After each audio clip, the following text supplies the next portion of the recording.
Napaka-importante nitong copyright claim ng Facebook.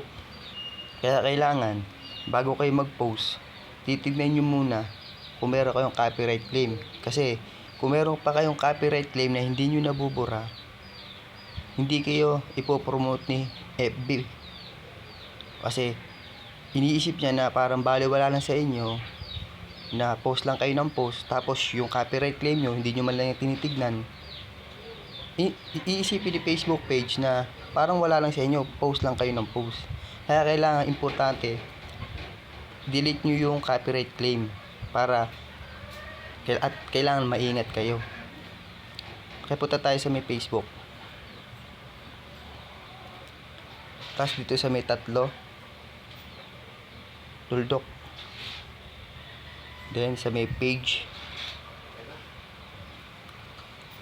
Then sa may pagpapalitan natin ng Facebook page. Yan. Switch lang natin para makarating tayo dun sa i-change. I-remove natin yung copyright claim. Okay. Punta tayo dito sa may gilid, sa may tatlong tuldok.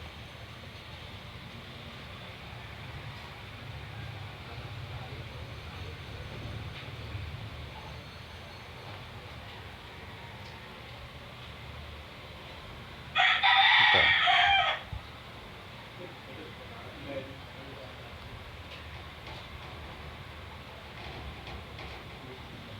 Oops.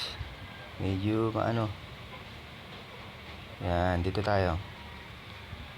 Then, kiklik lang natin yan. Pagka-click lang natin, punta tayo sa may baba. Pinaka-setting. Sa may help support.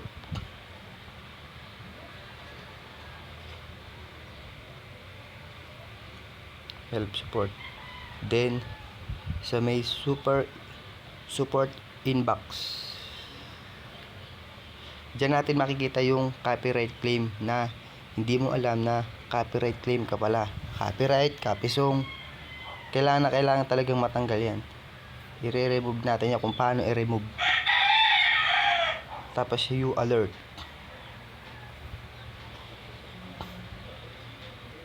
Click natin. Yan. Nakita niyo yan? Apat na yan. Yan yung copyright. New copyright. New copyright. New copyright. Okay. Paano i-remove? I-remove natin yan. Kiklik lang natin yung isa.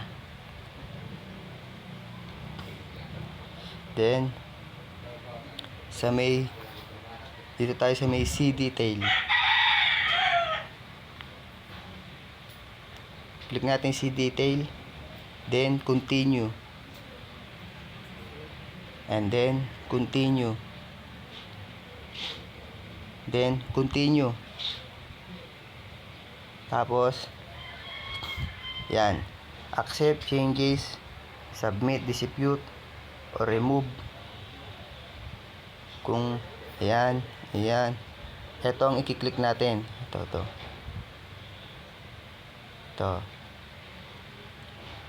Para mawala yung copyright. Click lang natin isang tuldok, then continue.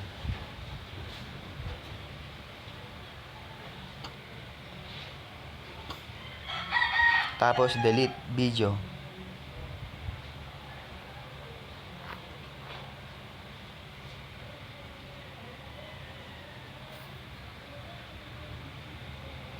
Okay.